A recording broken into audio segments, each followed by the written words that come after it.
रहीम, अस्सलाम वालेकुम। मैं फराह और मैं हमजा। उम्मीद है आप सब खैरियत से होंगे। नई सुबह, नया सवेरा, हम आपको वेलकम करते हैं। और आज का मैसेज मैं तो यही दूंगा कि बच्चे क्योंकि स्कूल जा रहे हैं तो सब ने अपना ख्याल ज़रूर रखना है, आपने बचना है। मौसम भी तब्दील हो रहा है, कोरोना तो है ही मौजूद, लेकिन आपने मौसम की तब्दीली का भी ख्याल रखना है, अपना ख्याल रखना है। मैं कुछ बेहतर होता जा रहा हूँ, वरना हमजा की तरह बीमार हो जाएंगे। वे जैसे कहते हैं ना कि हमजा जो बात कर रहे हैं वो सारी एक्सपीरियंस वेस्ट कर रहे हैं कि सिर्फ कोरोना ही वाहिद ख़तरा नहीं है। मास्क पहनना बहुत ज़रूरी है, लेकिन उसके साथ साथ ये जो फ्लक्चुएटिंग टेम्परेचर है, कभी गर्मी कभी सर्दी, अंदर आए तो सर्दी, AC में कभी ज़्यादा टेम्परेचर हो जाए, तो इन सारी चीज़ें सबका ख्याल रखना बहुत ज़रूरी है। और उसके साथ साथ वेल बींग जो है ना वो सिर्फ फिज़िकल नहीं है। हमें इस मर्ज़ ने, इस वबा ने ये भी समझाया कि जो हमारी सेहत है, जो हमारी जिसे कहना चाहिए तंदुरुस्ती है, वो दिमागी भी है, वो जज्बाती भी है, वो रूहानी भी है। सो इन तमाम एंगल्स पे भी हमें ज़रूर गौर करना है। इसलिए कि हमजा ये जितनी तेज़ी के साथ हमने देखा ना ये केसेस हो रहे हैं मुख्तलिफ, ये मुजरिमाना जहनीत के साथ साथ बहुत सारे नफ्सियाती जो मसाइल लोगों में पैदा हो रहे हैं। और फिर रूहानी तौर पर हम जैसे मतलब बहुत मुझे लगता है हम रूहानी बीमार ज़्यादा हैं बनिस्बत इसके कि हम जिस्मानी बीमारियों की तरफ जाएं। हम रूहानी बीमार होते हैं तो हम चोरियां करते हैं, डकैतियां करते हैं, गैंगरेप करते हैं, लोगों के ख्याल नहीं करते, उनके जज्बात का एहसास इतनी ज़्यादा हो चुकी है कि हमें शायद कोई बुरी चीज़ बुरी ही नहीं लगती है। मतलब कोई चीज़ बुरी हमें लग रही हो, दूसरे को ना लग रही हो, तो हमें लगता है कि पता नहीं ये शख्स कैसा है। और अगर हमें ना लग रही हो तो अखलाकी पस्ती हमारी इतनी ज़्यादा है कि हमें बुरी चीज़ बुरी नहीं लग रही। ये भी एक प्रॉब्लम है हमारे अंदर, ये प्रॉब्लम है कि बुरी चीज़ को बुरा कहें। लेकिन फरा आइडेंटिफाई करें, जैसे अब हम आइडेंटिफाई करते हैं ना कि इस शख्स को फ्लू है तो इससे थोड़ा दूर रहना है, ये इसको कोरोना के सिम्टम्स है तो इससे दूर रहना है। आइडेंटिफाई करें ये शख्स ज़हनी तौर पे बीमार है, दूर ना रहें, लेकिन उसका इलाज करवाएं। जो शख्स रूहानी तौर पे बीमार हो उसको भी आइडेंटिफाई करें। कैसे पता चलेगा? गीबत, चुगली, बदगोई, वादा करके पूरा ना करना, बुरी ज़बान का इस्तेमाल, इस तरह काम पे, वर्क प्लेस पे अगर आपको काम करना है तो वहाँ पे बददियानती का मुजाहिरा करें, टाइमिंग में डंडी मारें, अपनी ड्यूटी की फ़राइज़ की अदायगी में डंडी मारें, आप अपना काम नहीं कर रहे हैं, अपनी जिम्मेदारी ना उठाएं। सो ये तमाम वो मामलात हैं जिससे पता चलता है कि ये बंदा जो है ना ये स्पिरिचुअली गड़बड़ है, इसमें कुछ ये भी करप्शन है कि अगर आप यही करप्शन है। बिल्कुल, आप अपने जो है वर्क प्लेस पर है वहाँ पर अपना काम नहीं कर रहे हैं तो ये आप करप्शन कर रहे हैं। वो जो नैब के ना अक्सर मैसेज आते हैं कि करप्शन तमाम बुराइयों की जड़ है, तो लोग ना वो शेयर कर रहे होते हैं कि नैब वाले मुझे ही मैसेज करते हैं। मुझे तो बहुत अच्छा लगता है ये ज़ाती तौर पर जो हम करप्शन कर रहे होते हैं ना, ये उससे रिलेटेड है, माली करप्शन की बात नहीं है। मेरी ज़िंदगी का ना वो जैसे कहना चाहिए ना एक बहुत बड़ा सुनहरा असूल है, वो वही है कि हज़रत उमर बिन ख़त्ताब रज़ियल्लाहु ताला अन्हु रात के वक्त गश्त किया करते थे और गश्त करते हुए एक मकान के पास से गुजरे तो आवाज़ आई कि दूध में पानी मिला दो। तो लड़की की आवाज़ आई कि माँ मतलब दूध में पानी, तो उसने कहा उमर कौन सा देख रहा है रज़ियल्लाहु ताला अन्हु? तो उसने कहा उमर नहीं देख रहा, उमर का खुदा तो देख रहा है। सो जब तक हमारे अंदर ये एहसास रहता है ना कि we are being watched and will be accountable for whatever we are doing, तब तक हम राइट ट्रैक पर रहते हैं। मेरा ख्याल है हम अपने ट्रैक से बहुत हट गए। हमजा टॉप स्टोरीज पे जाना top stories. National command and operation centre का बड़ा फैसला, दूसरे मरहले में आज 6ठी से 8वीं क्लास तक की क्लासेस का आगाज हो गया। महकमा तालीम की नाअहली इदारों की मनमानियां जारी, रिजल्ट आने से पहले ही यूनिवर्सिटीज और कॉलेजेस में दाखिले बंद। सानिहा बल्दिया फैक्ट्री केस में कराची की इंसदाद दहशतगर्दी अदालत ने रहमान भोला और जुबैर चरिया को सजाए मौत की सजा सुना दी। अल-अज़ीज़िया और एवनफील्ड रेफरेंसेस में नवाज शरीफ के वारंट गिरफ्तारी की तामील करा दी गई। साबिक वज़ीर आज़म को बाहर भेजने की जिम्मेदार वफाकी हुकूमत है, इस्लामाबाद हाई कोर्ट के रिमार्क्स।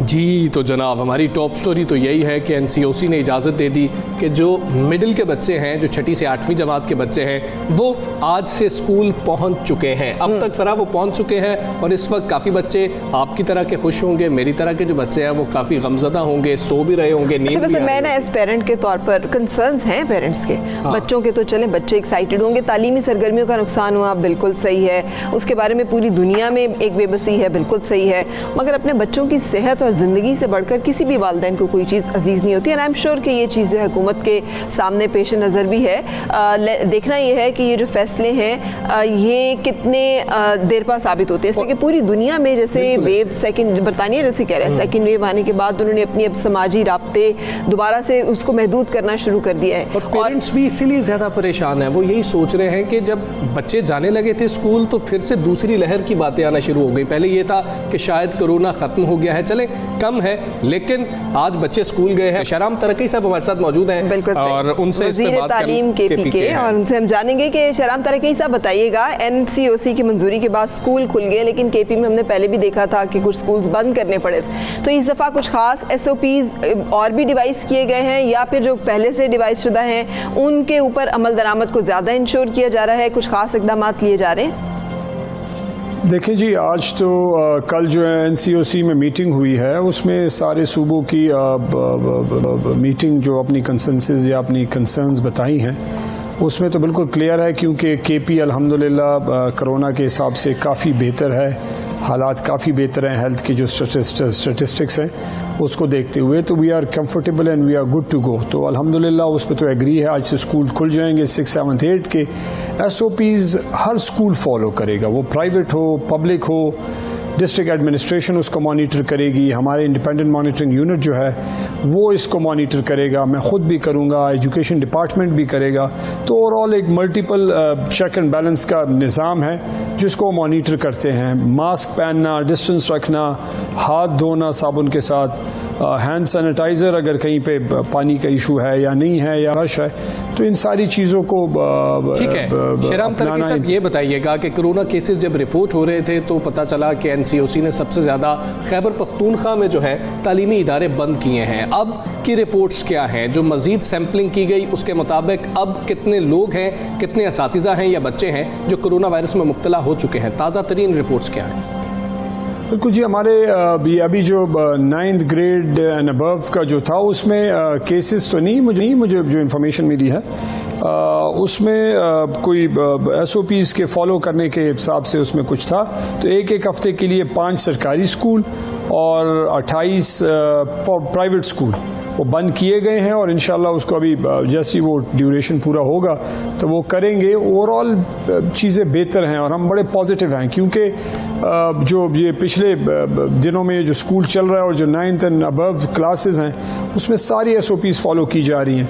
100% तो मुश्किल होगा, लेकिन कोशिश ये है कि 100% हो जाए, क्योंकि अगर कहीं पे थोड़ी बहुत 19-20 फ़र्क आता है तो उसको हम एडजस्ट करते हैं, उसको हम फिक्स करने की या ठीक करने की कोशिश करते हैं। तो होपफुली इंशाल्लाह, क्योंकि प्रायोरिटी ये है कि स्टूडेंट सेफ रहे और टीचर्स या वहाँ पे जो स्टाफ है वो सही, तो उन दोनों का सेफ रहने के लिए SOPs को फॉलो करना और उसकी स्ट्रिक्ट मॉनिटरिंग करना इंतहाई इंपॉर्टेंट है। ये बताइएगा कि छोटे बच्चों के जो स्कूल है 30 तारीख से खुलना, पहली बात तो ये कि ये भी हस्बे जो मामूल है खुलेंगे, और उसमें बताइएगा कि इसके बारे में स्पेशल मेजर्स क्या लिए जाएंगे, क्योंकि इतने छोटे बच्चे जो हैं वो तो शायद ना इतनी सख्ती से SOPs को पे अमल दरामद जो है वो कर सकें, फिर बच्चे कैरियर हो सकते हैं इसको फैलाने के आगे। तो इसके बारे में क्या आप समझते हैं मेजर्स दिए जा रहे हैं? देखिए जी, ये मरहला जब चल पड़े तो हालात को देखते हुए फिर NCOC मीटिंग करेगी, सारों से हेल्थ की और जो कोविड की सिचुएशन है उसको एनालाइज करेगी और उसके बुनियाद पे फिर उसी दिन डिसीजन होगा प्राइमरी स्कूल के बच्चों के लिए। तो वी आर होपफुल कि जिस तरीके से चीज़ें चल रही हैं और जिस तरीके से कोविड का, अल्लाह का बहुत शुक्र है कि कोविड का जो ग्राफ है वो नीचे जा रहा है, तो इंशाल्लाह हम होपफुल हैं और अल्लाह से अच्छी उम्मीद रखनी चाहिए कि होपफुली विल बी एबल के डिसाइड करें। और दूसरी लहर की बातें की जा रही हैं और ये भी खदशात जो है सामने आ रहे हैं कि शायद दोबारा से स्मार्ट लॉकडाउन की जानिब चले जाना चाहिए। फिर ऐसे में जैसे फराह ने कहा कि छोटे बच्चे आ रहे हैं, तो वो छोटे बच्चे, ये तो कहा गया कि छोटे बच्चे खुद उनको इतना कोरोना इफेक्ट नहीं कर सकता, लेकिन वो कैरियर होके अपने पेरेंट्स के लिए, अपने दादा दादी के लिए, अपने बुजुर्गों के लिए जो है मुश्किलात का बायस बन सकते हैं। इसको कैसे इंश्योर किया जाएगा कि वो कैरियर ना बने? देखें, अभी तक तो वो सिचुएशन शुक्र है नहीं आई, इसी वजह से आज से 6, 7, 8 ग्रेड की क्लासेस स्टार्ट हो रही हैं, तो ऐसी कोई पैनिक करने की या खामखा परेशान होने की ज़रूरत नहीं है। डिस्ट्रिक्ट एडमिनिस्ट्रेशन फ्लेक्सिबल है और उनको अथॉरिटी इस वजह से दी गई है डिस्ट्रिक्ट एडमिनिस्ट्रेशन को कि कहीं पे किसी स्कूल में, किसी यूनियन काउंसिल, किसी विलेज काउंसिल में इशू है तो उसके लिए आप पूरे डिस्ट्रिक्ट को लॉकडाउन नहीं करते, उस पर्टिकुलर एरिया को आप लॉकडाउन करते हैं, उसकी असेसमेंट करते हैं, वो चेक करते हैं, वहाँ पे टेस्ट होंगे खुदा ना ख्वास्ता अगर ऐसी सिचुएशन आए, और फिर देन एंड देयर डिसाइड किया जाएगा कि क्या करना चाहिए। लेकिन एट दिस टाइम परेशान होने की ज़रूरत नहीं है, बल्कि अल्लाह का करम है कि चीज़ें ठीक है, अल्लाह का करम है, अल्लाह करे कि अल्लाह का करम ही रहे। लेकिन ये भी बता दीजिएगा सर कि टीचर्स के टेस्ट हो रहे हैं, क्योंकि कुछ टीचर्स भी मुतासर हुए थे KPK में। जी बिल्कुल, वो तो एक सेट प्रोसीजर है, उस हिसाब से टेस्ट हो रहे हैं और होने भी चाहिए। जहाँ पे अगर इशू नज़र आ रहा है, यहाँ पे जो सिम्टम्स हैं, जहाँ पे केसेस हैं, या जहाँ पे अगर कोई प्रॉब्लम है तो उस हिसाब से हेल्थ डिपार्टमेंट का और उनका आपस में शहराम तरक्की साहब, पेरेंट्स थोड़े से कंसर्न्ड हैं, इसलिए बता दीजिए ताकि वो इस मैकेनिज्म को समझ सकें कि चेक एंड बैलेंस का मैकेनिज्म क्या है, उन तक ये बात पहुँच सके। देखिए, मैंने स्टार्ट में भी कहा कि एक हमारा एजुकेशन डिपार्टमेंट खुद है, मैंने खुद आज विज़िट किया है स्कूल का, सेक्रेटरी साहब जाते हैं, एजुकेशन डिपार्टमेंट के बाकी लोग जाते हैं।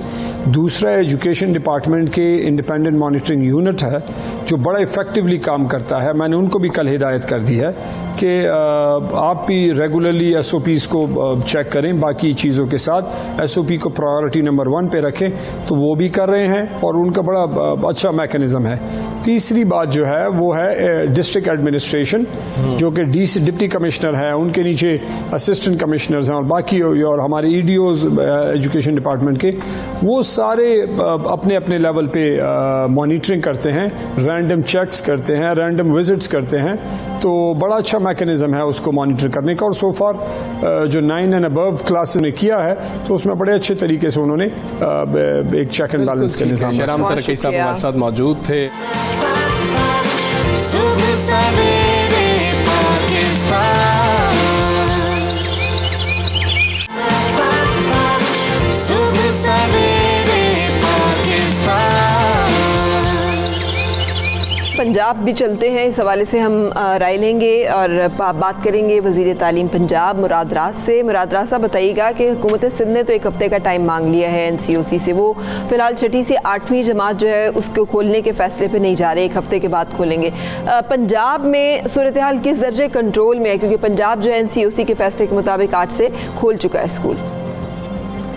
आपने बिल्कुल आज सुना भी होगा कि सिंध वाले जो हैं वो भी उसी मीटिंग में थे NCOC की जी, और कोई भी ऐसे नंबर्स नहीं थे जिसकी वजह से उनको स्कूल 6, 7, 8 नहीं खोलनी चाहिए थी आज। तो इसलिए क्यों वो ये कर रहे हैं, क्या पॉलिटिकल रीजंस हैं, क्या नहीं है, ये हमें नहीं पता, मगर उनके नंबर्स अगर आप देखें एक्चुअलिटी में जाके ऑन पेपर तो वो वैसे के वैसे ही हैं जैसे बाकियों के, बहुत ज़्यादा फर्क नहीं है, बड़े क्लोज नंबर्स हैं। तो ये उनका डिसीजन है, इसमें हम कुछ कर नहीं सकते। ठीक है मुराद राज साहब, ये बता दीजिएगा कि पंजाब के स्कूलों में SOPs पर किस हद तक अमल दरामद हो रहा है? आप विजिट भी कर रहे हैं, आपने टीमें भी तश्कील दी हैं, तो किस हद तक जो है SOPs पर अमल दरामद हो रहा है? मैं आपको ये बताऊं कि मेजॉरिटी ऑफ स्कूल्स में, पब्लिक और प्राइवेट में SOPs जो है उनको फॉलो किया जा रहा है। हमारी टीम्स हैं जो कि मरकज़ लेवल की वो देख रही हैं, प्राइवेट स्कूल्स को भी, पब्लिक स्कूल्स को भी। और मैं आपको बताऊं कि जहां पे SOPs फॉलो नहीं हो रहे उन स्कूल्स को वार्निंग दी जा रही है, और वार्निंग के बाद वो फिर भी SOPs नहीं कर रहे फॉलो, उनको सील कर दिया जा रहा है। जी अच्छा, ये भी बता दीजिएगा कि 30 सितंबर से जो छोटे बच्चों के स्कूल खुलने उसका फैसला कब तक मुतवक्को है, कब तक ये ऐलान कर दिया जाएगा ताकि बच्चों को तैयार कर सकें वालिदैन? अभी तो हम फिलहाल जो 6, 7, 8 खुल रही है उसको देखने जा रहे हैं। उसका जब तक हम ये हफ्ता पूरा नहीं गुजारेंगे उसके बाद देखेंगे। मीटिंग्स हर रोज डेली हो रही हैं, वीकली हो रही हैं, और जो भी उसमें फैसला आएगा उसके लिहाज से जो रिपोर्ट्स हमारे पास हेल्थ डिपार्टमेंट से आएंगी और बाकी चीजें, तो उस पर फिर फैसला किया जाएगा। कोई भी इस वक्त हतमी फैसला नहीं है। डेट्स का स्केड्यूल दिया हुआ है, मगर वो डेट्स का स्केड्यूल किसी चीज के ऊपर भी चेंज किया जा सकता है, किसी वक्त भी चेंज किया जा सकता है कोविड की ठीक है। सिचुएशन। मुराद राज साहब, ये बता दीजिएगा, एनसीओसी की मीटिंग हुई क्या? जो मुतबादिल क्लासेस हैं, जो ऑल्टरनेट डेज पे आप बुला रहे हैं, आधे बच्चों को एक दिन, आधे बच्चों को दूसरे दिन, ये वाला अमल कब तक जो है काबिले अमल रहेगा? ये ऐसे ही चलता रहेगा? इसको कब तब्दील किया जाएगा? या कभी कोई फैसला हुआ या कोई तारीख रखी गई जब ये फैसला किया जाएगा? हमें ये इम्प्लीमेंट करना पड़ेगा, देखें, क्योंकि जब तक कोविड है, जब तक वैक्सीन नहीं आती, तब तक ये हमें करना पड़ेगा। अच्छा। बच्चों की जिंदगियां, टीचर्स की जिंदगियां, इनकी फैमिलीज की जिंदगियां सबसे जरूरी हैं, क्योंकि अगर हमने SOPs को इसी तरह फॉलो करना है तो तभी स्कूल चल सकते हैं, वरना तो अगर सबने अपना इसमें रोल अदा ना किया तो तब तक ये स्कूल्स नहीं चल सकते। प्राइवेट स्कूल्स ने अपना रोल अदा करना है, टीचर्स ने अपना, गवर्नमेंट ने अपना और पेरेंट्स ने अपना। सो जब तक सब ने मिलकर इसको करेंगे तब तक ये सक्सेसफुल नहीं हो सकता। ठीक है साहब, बहुत शुक्रिया। अच्छा हमजा, जैसे हम बात कर रहे हैं ना, तो एक चीज़ बहुत इंपॉर्टेंट है कि वालिदैन को अब बहुत विजिलेंट रहना होगा। नंबर एक तो बच्चों को बहुत बताना होगा कि उन्हें हल्की सी भी अलामत हो तो छुपाने की जरूरत नहीं है, उन्हें फौरी तौर पे घर में अलग कर दें। वैसे भी हमारे घरेलू माहौल में अगर दादा दादी, नाना नानी रहते हैं तो कोशिश करें उनको अलग रखें। घर में भी अगर ज़्यादा क्लोज डिस्टेंस पे बैठना है तो मास्क पहने और घर को हवादार रखें, धूप आने दें, ताकि ये जो वायरस है और बहुत सारे ऐसे वायरसेस जो हैं उनका खात्मा हो सके। और जब बच्चा वापस आ रहा है, उसके बस्ते को सैनिटाइज करने की कोशिश करें कि वो जो उसके कपड़े हैं वो माँ बाप रोज़ाना जो है धुलवा लें, उसको नए कपड़े देकर भेजें। ये बहुत चीज़ें ज़रूरी है। और फिर बच्चा जब आ जाए, बच्चा पहले बात ले ले, बच्चा पहले, अब जिस तरीके से हम स्टार्ट में कर रहे थे जब कोरोना वायरस आया था, आप घर में आए, घर में आती है एहतियात करें, बच्चों को ये एहतियात अभी हमें फॉलो करवानी चाहिए। माँ बाप को जो है इसमें काफ़ी जो है बच्चों के ऊपर नज़र रखनी होगी और ख़ुद मेहनत करनी है। अच्छा हमजा, एक जो बहुत इशू है ना वो तालीमी सरगर्मियों का नुकसान है, जिसके बारे में मुसलसल शफकत महमूद साहब भी बात कर रहे हैं, NCOC में भी जिसका तस्करा किया गया और ये हकीकत है। लेकिन तालीमी सरगर्मियों का नुकसान सिर्फ ये नहीं हुआ कि कोरोना की वजह से क्लासेस नहीं हुई हैं। तालीमी सरगर्मियों का नुकसान एक और भी हुआ है, जो मिसमैनेजमेंट है, वो ये है कि यूनिवर्सिटी एडमिशंस जो हैं वो बंद हो गए और रिजल्ट्स बाद में आए। इस पे बात करेंगे। तो ये एक इशू बहुत अहम है जी, बिल्कुल इस पे बात करना बहुत जरूरी है। फिर इस पे बात करेंगे, बहुत अहम इशू है ये।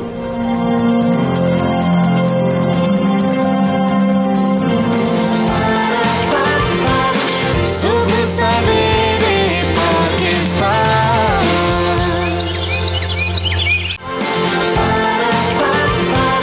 सुबह सवेरे पाकिस्तान।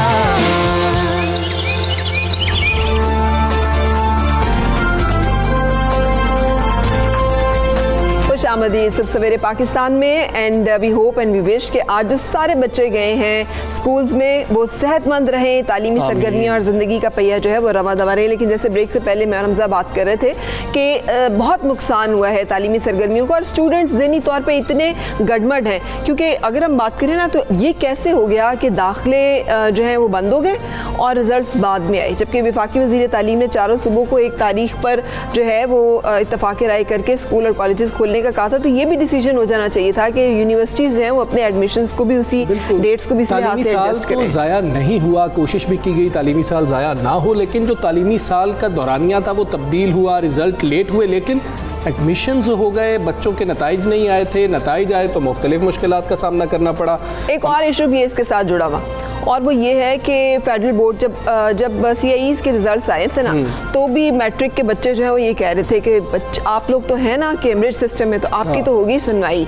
तो हमारे साथ तो होता है ये हर दफ़ा और हम एहतजाज भी करते हैं तो किसी के कान पे जू नहीं। और एग्जैक्टली वो हम देख रहे हैं क्योंकि वालिदैन बच्चों ने मुख्तलिफ बोर्ड जिसमें लाहौर बोर्ड के सामने, गुजरांवाला बोर्ड की भी अब बात हुई है, लाहौर बोर्ड के तो रिजल्ट सामने आए हैं। उन्होंने कहा कि जी 9th में हमने मतलब एक बच्चा जो है उसका तो कहना था कि मैंने पेपर दिए नहीं तो मुझे सप्ली कहाँ से दे दी उन्होंने।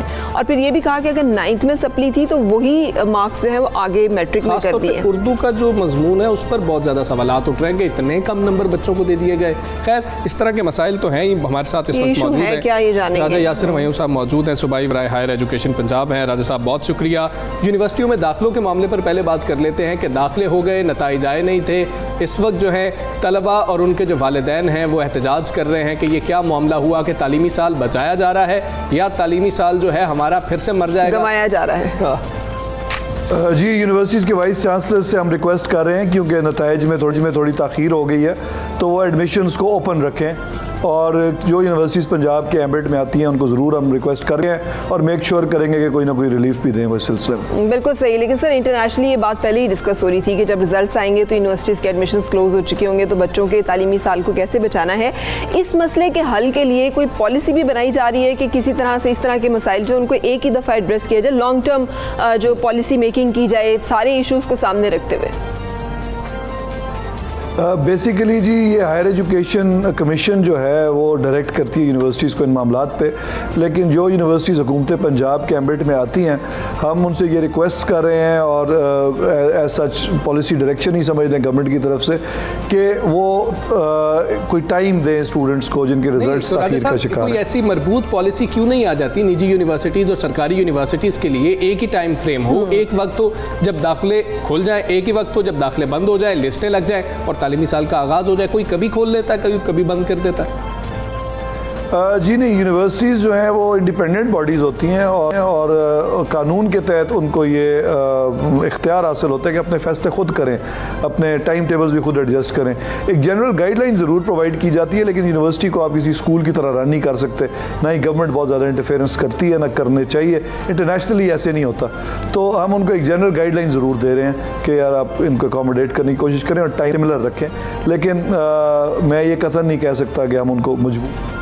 बिल्कुल सही कह रहे हैं आप सर, लेकिन इंटरनेशनली एक काम तो होता है ना कि यूनिवर्सिटीज़ की रैंकिंग्स होती हैं, उसमें पता चलता है और कितनी रैंकिंग्स जो है इंटरनेशनली आती हैं। बदकिस्मती से पाकिस्तान में तो कोई ऐसी यूनिवर्सिटी नहीं है जिसको इंटरनेशनल रैंकिंग में उस तरह से शुमार किया जा सके, और उसके साथ साथ क्वालिटी एजुकेशन बड़ी इंपॉर्टेंट है। तो उस क्वालिटी एजुकेशन को इंश्योर करने के लिए ये भी क्या जिम्मेदारी सिर्फ यूनिवर्सिटीज़ की अपनी है कि जिसका दिल करेगा वो इंश्योर कर लेगा कोई स्टैंडर्ड, जिसका नहीं दिल करेगा, ये जो नहीं समझेगा उसको ज़रूरी वो नहीं करेगा? तो कोई एक प्रोटोकॉल इस बारे में नहीं वज़ा किया जाना चाहिए या होना चाहिए कि क्वालिटी एजुकेशन मिल सके?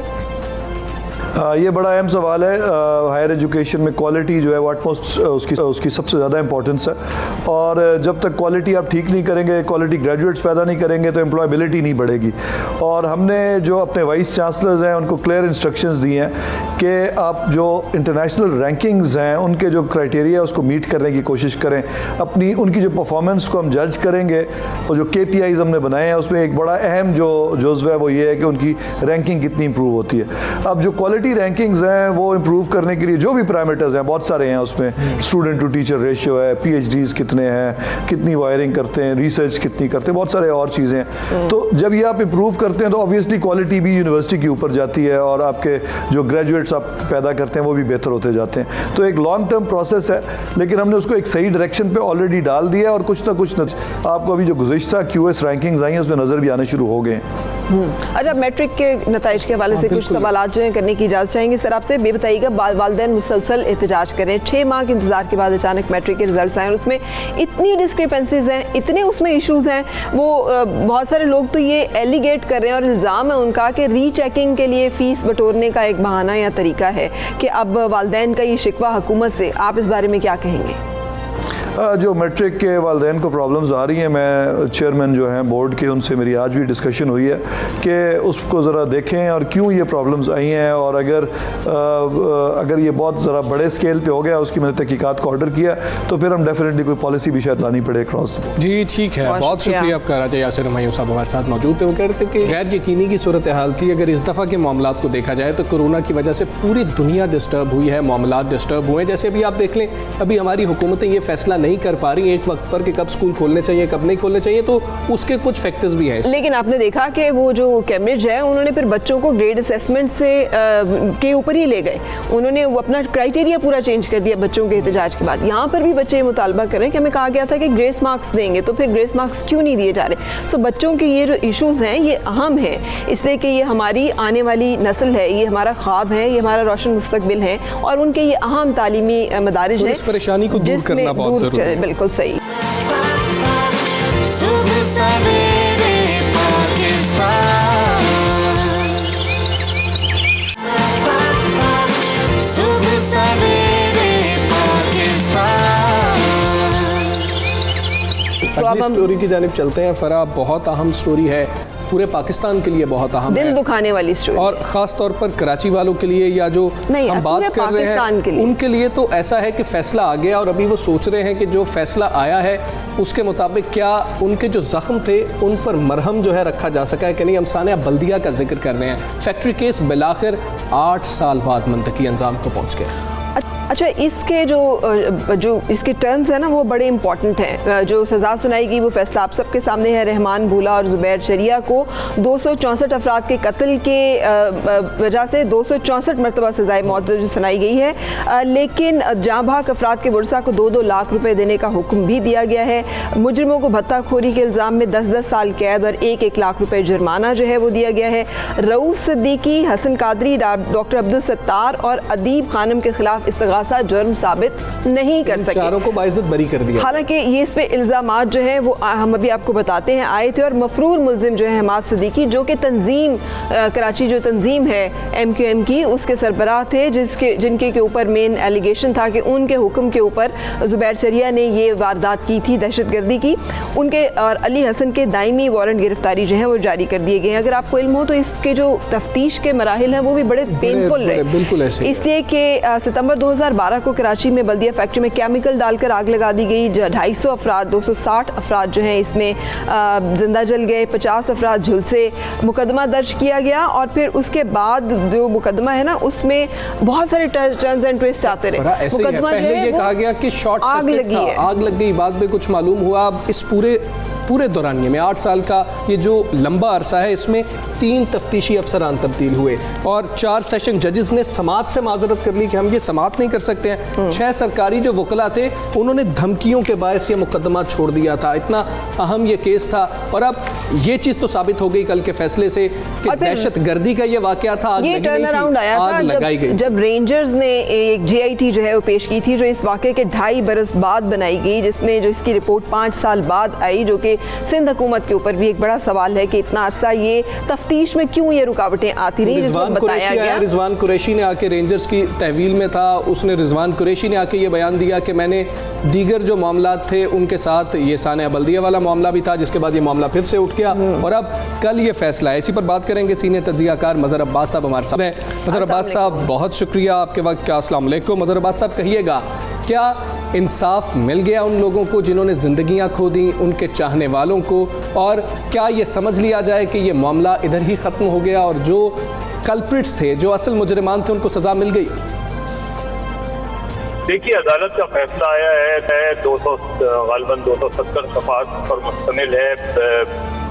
फैसला हुआ पढ़ने के बाद आप ज़्यादा बेहतर कमेंट कर सकते हैं, लेकिन मेरे नज़दीक तो मुकदमे की पहले दिन से कभी भी सही मानों में तहकीकात हुई और इसकी वजह से जब आपने 400, 500, 700 गवाह रखेंगे तो इसका मतलब ये है कि वैसे ही मुकदमा जो है वो ताक़ीर का शिकार होगा जी। अगर किसी मुकदमे में जुडिशल कमीशन बने, फिर एक JIT बने, फिर दूसरी JIT बने, फिर तीसरी JIT बने, तो मुकदमा वैसे ही जो है वो कमज़ोर हो जाता है। जिस बुनियाद पर आखिर में मुकदमा बना वो एक शख्स रिजवान कुरैशी की JIT में, वो किसी और केस की JIT के नतीजे में उसने सिर्फ वन लाइनर कहा था कि जहाँ तक उसे पता है कि बल्दिया फैक्ट्री में आग लगी नहीं, लगवाई गई।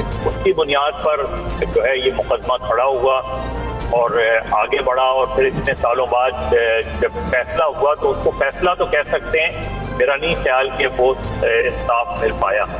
इतनी ताक़ीद से आप सिर्फ फैसला ही सुना सकते हैं, इंसाफ तो नहीं मिलता। इंसाफ जी ठीक है। मज़हर अब्बास साहब, MQM की बात कर ली जाए तो क्या जो रऊफ सिद्दीकी की बरियत है, इससे MQM जो तासुर पेश कर रही है वो ये है कि साबित हो गया कि MQM का इस वाक़े से, इस आने से कोई ताल्लुक़ नहीं था? क्या ये समझा जा सकता है रऊफ सिद्दीकी की बरियत के बाद?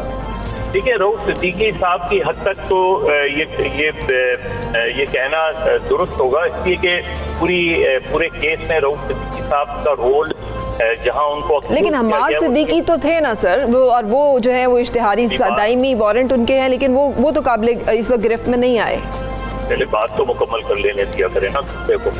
जी सर, इसी बात पे आ रहा था कि इसका मतलब ये है कि जिस वक्त ये बात है उस वक्त तो MQM दड़ों में नहीं तकसीम थी, उस उस वक्त तो MQM एक ही थी और ये मुमकिन नहीं है उस वक्त MQM जो है जिसके मास्टरमाइंड को बताया जा रहा है। हालांकि आज तो मुस्तफा कमाल साहब उस पूरे मुकदमे को नहीं मानते, वो ये कहते हैं कि ये मुकदमा ही गलत था। वो अम्माद सिद्दीकी को बरमला डिफेंड करते हैं, रहमान बोला और इनको भी डिफेंड करते हैं। वो उन चारों चौकीदारों को भी डिफेंड करते हैं कि जिन्होंने, और वो ये कहते हैं कि ये मुकदमा गलत बना है। उनका मौक़िफ़ ये है कि इस मुकदमे में जो है वो आग लगी है, लगवाई नहीं गई।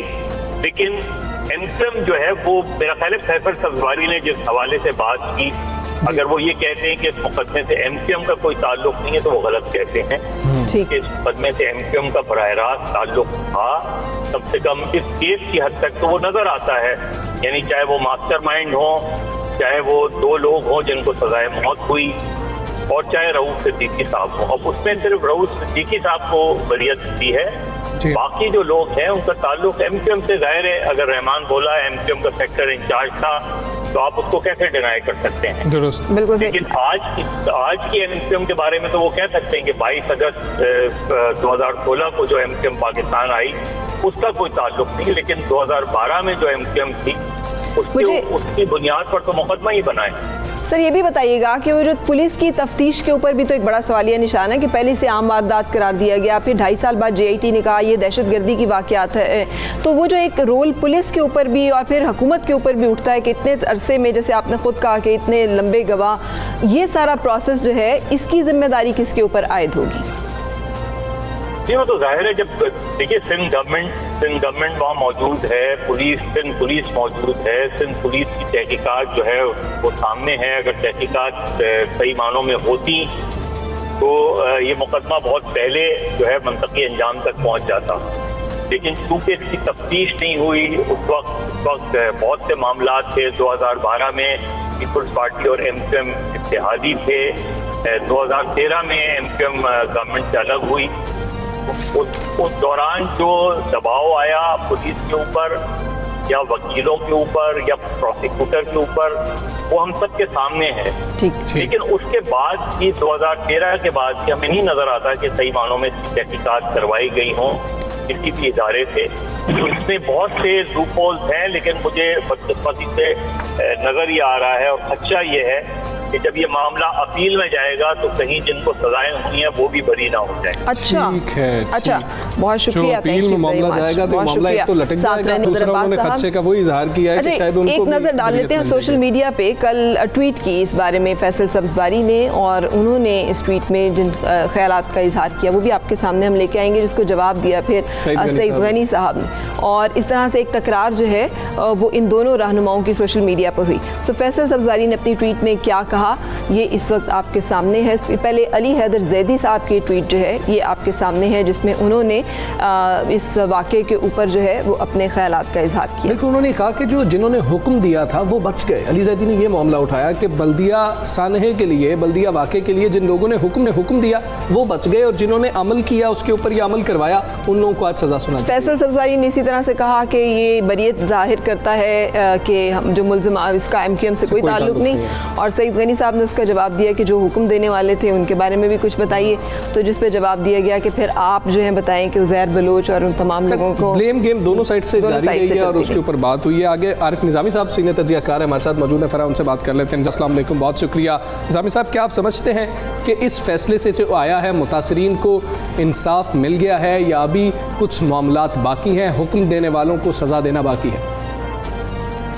जी, ये वाक़या जो है ये बहुत ही अंदोनाक है और मेरा ख़्याल है कि पाकिस्तान की तारीख़ का खूनीन तरीन वाक़या है, क्योंकि ये हादसे का जिक्र शाखसा नहीं था बल्कि ये एक दहशत गर्दी का नतीजा था जी। और इसमें जो लोग मुर्तकब थे सब वो MQM के जो क्रिमिनल्स हैं वो थे।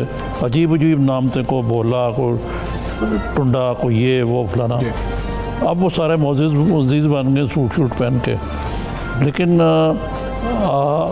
जिन लोगों को छोड़ा गया है उसके बारे में कौम को बताना चाहिए क्यों छोड़ा गया, जिनको कन्विक्ट किया गया उनको किस एविडेंस की बुनियाद पे किया गया। लेकिन सबको करार वाकई सज़ा देनी चाहिए इबरतनाक, क्योंकि ये एक ऐसा वाक़या है जो ये काला धब्बा है हमारे MQM के ऊपर, और जो अभी तक उन्होंने ये धब्बा धोया नहीं है। इसकी जो अहम बात है सर इस वाक़े के सानहे के हवाले से, वो जो बहुत सारे लोग जिस पे डिबेट कर रहे हैं और हम भी आपसे जानना चाह रहे हैं कि इस फैसले में जो सामने थे जिन्होंने इतराफ़ जुर्म किया कि किन के कहने पर उन्होंने आग जो है वो लगाई और साबित हुआ, उनको तो सज़ा मिल गई, लेकिन जिनके कहने पर ये सारा वाक़या हुआ था, ये दहशतगर्दी हुई थी, जो भत्ता मांगा गया, भत्ता नहीं दिया गया, वो सारे मामला जो हैं वो सबके सामने हैं, वो अभी तक कानून की गिरफ्त में नहीं आए हैं और उनको सज़ा अभी तक नहीं मिल सकी है। सो इस हवाले से हम आपका पॉइंट ऑफ व्यू जानना चाह रहे हैं कि फिर ये जो फैसला है इसको समझा जाए कि ये मुकम्मल, या फिर जब तक वो गिरफ्तार नहीं होंगे और उनको सज़ा नहीं मिलेगी तब तक ये मामला जो है ये नहीं हम समझेंगे कि उस तरह से लोगों को उनके हकूक़ या उनकी दिलजोई हो सकी है। जी, जो ख़ास तौर पर जो गैर मुल्क बाहर से किताबें लाते हैं, जो यहाँ भी उनके जो कोलैबोरेटर्स वो मौजूद हैं, ये तो बाकायदा एक साजिश का नतीजा था ना, और बाहर से कॉलें होती रही हैं कि इतना भत्ता दे दें, फिर उसमें इजाफा कर दिया गया और फिर उनको ज़िंदा जला दिया गया। यानी ये जुल्म और सफाकी की इंतहा है, और जो किसी भी एक महज़ब मुल्क में इसकी इजाज़त नहीं दी जा सकती। लेकिन इतने साल के बाद आप कह सकते हैं कि उनको को थोड़ा बहुत इंसाफ मिला, लेकिन मुकम्मल इंसाफ नहीं मिला, और ये मौजूदा हुकूमत को इनको कैफ़र किरदार तक पहुँचाना चाहिए। नंबर 1। नंबर 2 ये है कि ये अब हुकूमत के हरीफ हैं, MQM जो है, ये देखना चाहिए कि आया जो अभी भी क्रिमिनल एलिमेंट्स हैं वो मौजूद हैं इनमें, और वो किस तरीके से अपने एजेंडे को। है आरिफ निज़ामी साहब हमारे साथ मौजूद थे, बहुत शुक्रिया आपका। फरा, अगले मामले की तरफ चलते हैं। मियां नवाज शरीफ से रिलेटेड ये मामला है। APC में तो धुआंधार उन्होंने खिताब किया और सियासी माहौल को तो गर्मा दिया, मगर तस्वीर का दूसरा रुख भी है, और वो ये है कि कानून का घेरा भी मियां नवाज शरीफ के गिर्द तंग होता जा रहा है। अल-अज़ीज़ी और एवनफील्ड रेफरेंसेस में उनके वारंट गिरफ्तारी की तामील करा दी गई है। नवाज शरीफ के वारंट गिरफ्तारी उनके साहबजादे हसन नवाज ने मौसूल की, बताया गया कल आला अदालत को, जहाँ पर कि इस मामले की समाअत हो रही थी। वफाकी हुकूमत ने वारंट गिरफ्तारी की तामीली रिपोर्ट इस्लामाबाद हाई कोर्ट में जमा करा दी है। इस्लामाबाद हाई कोर्ट की जस्टिस आमिर फारूक की सरबराही में 2 रुकनी बेंच ने अल-अज़ीज़ी रेफरेंस में नवाज शरीफ की सज़ा के खिलाफ अपील पर समाअत की। बिल्कुल, इसी मामले पर बात कर लेते हैं। जनरल रिटायर्ड अब्दुल कादिर बलोच साहब हमारे साथ मौजूद हैं। जनरल साहब, बहुत शुक्रिया आपके वक्त का। जनरल साहब, ये कहिएगा, अदालत ने तो हुक्म दे दिया कि नवाज शरीफ साहब को वापस लाया जाए, लेकिन मियां नवाज शरीफ ने जिस वक्त खिताब किया तो ये कहा गया कि ये तो हशाश बशाश और बिल्कुल सेहतमंद नज़र आ रहे हैं। मियां नवाज शरीफ ने इस पर कोई फैसला किया है? हमें हिकमत अमली करने की ज़रूरत नहीं है। हम पाकिस्तान के आइन को मानते हैं, हम पाकिस्तान के कोर्ट्स की इज़्ज़त करते हैं। पाकिस्तान में जो निज़ाम हुकूमत चल रहा है हम उसके साथ हैं, और हुकूमत ने जो कार्रवाई करनी है, अदालतों ने जो कार्रवाई करनी है, हम उनके रास्ते में रुकावट नहीं बनेंगे। वो अपना काम करें, हम सियासत करेंगे। हम सियासत कर रहे हैं। सियासत के लिए हमने परसों APC भी की, और APC में क्या कार्रवाई की जानी थी उसके बारे में अपना लायामल हमने दे दिया, प्रेस कॉन्फ्रेंस कर दी और लोगों को बता दिया कि क्या करना चाहते हैं और क्या नहीं चाहते हैं। हुकूमत अपना काम करे, जो करना चाहता है, जो भी कानून की रिक्वायरमेंट है। ठीक है, लेकिन आपके इल्म में ही है कि हुकूमती ओहदेदारान और वज़रा जो है उनका ये कहना है कि ये APC सिर्फ रियायत मांगने के लिए, एहतसाब से बचने का एक बहाना है। इस तहरीक में कोई जान नहीं। ख़ास तौर पे वो इस चीज़ को भी कह रहे हैं कि कुछ दिन पहले ही तो आपकी मुलाकात भी हुई थी तमाम अपोजिशन रहनुमाओं की, जिसे और उस मुलाकात को लेकर के उसके बाद फिर आप लोग APC कर रहे हैं, तो एक तरफ मुलाकातों का सिलसिला भी जारी है, बैकडोर चैनल भी ऑपरेट कर रहा है, और सामने आप APC भी कर रहे हैं, तो इससे इस तहरीक में कोई जान नहीं, इससे कोई नतीजा नहीं निकलने वाला। ये इनकी राय है। वहाँ पर एहतसाब के बारे में एक बात भी नहीं हुई थी। बिल्कुल, उन्होंने सिर्फ ये कहा था एक तरफा एहतसाब है और ये हुकूमती कार्रवाई है। एहतसाबी अदारा जो है ना उसकी अपनी कार्रवाई नहीं है, क्योंकि हुकूमत के ख़िलाफ़ अब तक कोई कार्रवाई 2 साल के अरसे में वो नहीं किया उन्होंने, लेकिन उन्होंने उसके ख़िलाफ़ किसी किस्म की कोई बातचीत नहीं की। रह गई जहाँ तक बात इस बात का कि इसमें कोई जान ही नहीं है, तो ये तो बड़ी खुशी की बात है हुकूमत के लिए। उनको शादियाने बजानी चाहिए, उनको सेलिब्रेट करना चाहिए, उनको खुश होना चाहिए और पाकिस्तानी अवाम अगर इस बात के ऊपर यकीन करते हैं तो वो भी मेरे ख्याल में खुश हों और ये और ज़रा इंतज़ार करें कि शायद चीनी की कीमत वापस 50 रुपए हो जाए, शायद आटे की कीमत भी आधा हो जाए, शायद दूध भी उनके बच्चों को मिले पीने के लिए, शायद दालों की कीमतें भी अपनी सही जगह पे आ जाएं, शायद टमाटर का जिक्र भी आइंदा ना आ जाए, शायद आलू का भी जिक्र आइंदा ना आ जाए, शायद वो तमाम चीज़ें जो लोगों की रोज़मर्रा की ज़रूरत है, ये चूँकि APC में जान नहीं है, बहुत बड़ी तहरीक है जिसका ऐलान नवाज शरीफ ने कर दिया है। क्या अखलाकी तौर पर मियाँ साहब को वापस नहीं आ जाना चाहिए, इस तहरीक को लीड करें? इतने ज़्यादा मसाइल हैं, वापस आएँ, क्योंकि अदालत भी नहीं मान रही, हुकूमत तो नहीं मान रही, अदालत ने भी नहीं माना कि वहाँ पर वो इलाज करवा रहे हैं या फिर वो किसी अस्पताल में दाखिल नहीं हुए हैं, तो उसमें क्या उन्हें वापस नहीं आ जाना चाहिए यहाँ पर इलाज करवाने? एक बात ज़रा इस मामले में थोड़ी सी क्लैरिफिकेशन की रिक्वायरमेंट है। ये जो हार्ट का प्रॉब्लम हो जाता है इसके लिए प्रोसीजर की जाती है। मेरे अपने 2 स्टंट पड़े हुए हैं, लेकिन मैं बिल्कुल अल्लाह ताला के फजल और करम से सेहतमंद हूँ। डेली 5-6 किलोमीटर का वॉक करता हूँ। नॉर्मल एक्टिविटीज़ पिछले 4 साल से जब मुझे ये प्रॉब्लम हो गया मेरी कार्रवाई जारी है। डॉक्टरों का मशवरा भी यही है कि मैं एक्टिविटी जारी रखूँ और कहीं पर बिस्तर पे लेटने की ज़रूरत नहीं है, अस्पताल में जाने की ज़रूरत नहीं है।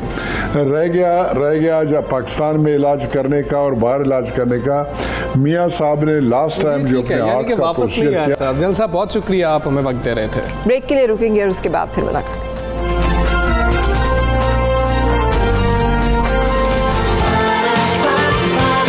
सुबह सवेरे पाकिस्तान,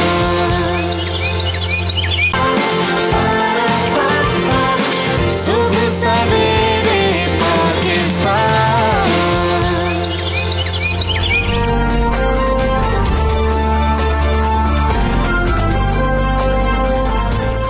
जी वेलकम बैक और सुबह सवेरे पाकिस्तान में एक बार फिर आपको वेलकम कहते हैं। एक अहम मसला है फरा, और वो मसला अभी तो है ही है, लेकिन ये मसला सर्दियों में बहुत ज़्यादा बढ़ता है। और इसमें नॉर्दर्न या सदर्न की कोई कैद नहीं है, इसलिए कि जो सुई गैस हुकाम अगर हम कह लें, सुई नदरन का ये कहना है कि घरेलू सार्फिन को भी सिर्फ खाना पकाने के लिए गैस मिलेगी। और कराची में तो हम देख ही रहे हैं कि उसकी वजह से लोड शेडिंग भी हो रही है कि वहाँ पर गैस जो है वो नहीं मिल पा रही। कराची में गैस और बिजली की लोड शेडिंग की वजह से शहरी बहुत परेशान है। और ऊपर से सुई सदन कंपनी के तर्जुमान ने खदशा जाहिर किया कि सर्दियों में गैस का बहरान बेकाबू होने का खदशा है। ये क्या मसला है और इसमें क्या फर्दर जो है वो डेवलपमेंट है, इस हवाले से जानेंगे हम अपने रिपोर्टर से कराची में। अस्सलाम वालेकुम, बताइएगा ये गैस की कमी का वज़ीर आज़म भी कह चुके हैं एक ऐलान, और ज़ाहिरी तौर पर पूरे मुल्क के लिए है, लेकिन ख़ास तौर पर कराची में ये मसाइल जो हैं ये आपको क्या, इसकी वजूहात क्या हैं और इसके लिए क्या कोई इक़दाम दिखाई दे रहे हैं? जी फरा और हमज़ा, बहुत शुक्रिया आपका। जैसा कि आपने बताया कि कराची के जो मसाइल हैं वो बढ़ते जा रहे हैं और एक के बाद दूसरा मसला जो है आए रोज़ पैदा होता जा रहा है। और आज अब हम देख रहे हैं कि गैस बहरान भी शिद्दत इख्तियार करता जा रहा है, जिसकी वजह से न सिर्फ शहर कायद में लोड शेडिंग का जो दौरानिया है वो बढ़ चुका है, जबकि 90% से ज़ायद चलने वाले CNG स्टेशन जो गैस से चल रहे थे और जिस पर सारा का सारा ट्रांसपोर्ट का इन्हिसार था, वो भी ना होने की वजह से पब्लिक ट्रांसपोर्ट भी शदीद मुतासिर हो चुकी है। सनती इलाकों में पैदावारी अमल वो शदीद मुतासिर हो रहा है, क्योंकि गैस ना होने की वजह से कई घंटे जो है सनती इलाकों में जो है पैदावारी अमल रुक जाता है, जिसकी वजह से दरामदी और बरामदी कंसाइनमेंट्स एक्सपोर्टर्स के लिए पूरा करना इंतहाई मुश्किल हो गया है। SSGC की जानिब से ये खतरे की घंटी बजा दी गई है और बताया गया है कि तकरीबन 150 MMCFD गैस जो है इस वक्त शॉर्टफॉल है, और इसी वजह से तमाम तर जो यूज़र्स हैं उनको गैस फराहम करना काफ़ी ज़्यादा मुश्किल हो चुका है। अव्वलीन तरजीहात की बुनियाद पर सिर्फ घरेलू सार्फिन को जो है गैस फराहमी जो है वो की जा रही है। अलबत्ता सनती इलाकों, CNG सेक्टर और दीगर जो इदारे हैं उनको गैस की जो फराहमी है वो शदीद मुतासिर हो रही है, और आने वाले दिनों में सर्दियों के दौरान ये शिद्दत मज़ीद बढ़ सकती है और शहरियों के लिए काफ़ी ज़्यादा परेशानी का जो बाइस है वो बन सकता है। इस हवाले से एहतियाती तदाबीर के हवाले से क्या इकदाम हुए हैं वो कुछ नज़र नहीं आया अभी तक। शहबाज इस्लाम को भी साथ लेते हैं। शहबाज साहब, आपने सुना हमारे रिपोर्टर नुमाइंदा ने भी वही बातें बताई जो कि आपने खुद भी कहा हुआ है। ये मुतवक्को था क्या ये गैस बहरान, और इसके लिए कोई पहले से प्रीएम्प्टिव मेजर्स लिए गए थे, कोई इकदाम उठाए गए थे, या ये अचानक ये शॉर्टफॉल जो है ये पैदा हुआ है और अब इसके लिए कोई हिकमत अमली भी तैयार की जा रही है? देखिए, आपके थ्रू मैं अपने कंज्यूमर्स को ये बता देना, क्लियर करना ज़रूर समझता हूँ कि ये समझ लिया जाए कि सबसे पहले कि ये sweet southern gas company is a transmission and distribution company. Supply जो काम है वो actually supply of gas is the responsibility of the exploration companies. हमें गैस जितनी मिलती है वो हम सप्लाई करते हैं टू आवर कस्टमर्स। सो अगर गैस पीछे से सप्लायर्स हमें कम देंगे तो फिर लामहल्ला हमें प्रॉब्लम्स आएगी। नाउ इस वक्त जो आपका पहला सवाल है जिसमें आपने ये कहा कि ये कोई शिद्दत इख्तियार क्यों कर गई, ये दो वजह हैं। एक वजह ये है कि कुछ गैस फील्ड से हमें गैस कम आ रही है कि ड्यू टू शटडाउन और ड्यू टू उनके टेक्निकल रीजंस की वजह से।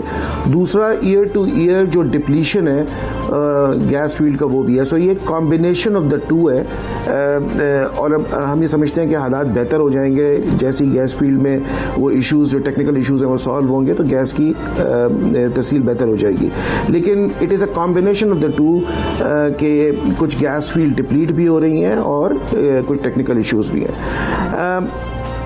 ये जो आपके नुमाइंदे ने कहा कि गैस नहीं मिल रही है कुछ सेक्टर्स में, आप ये समझिएगा कि जब हमारे पास गैस की शॉर्टेज होती है तो हमें गवर्नमेंट ऑफ पाकिस्तान ने एक गैस लोड मैनेजमेंट प्लान दिया हुआ है और ये गैस लोड मैनेजमेंट प्लान के तहत हमें सबसे पहले हमारा domestic customers, commercial customers and then IPPs and then CNG is the least preferred sector.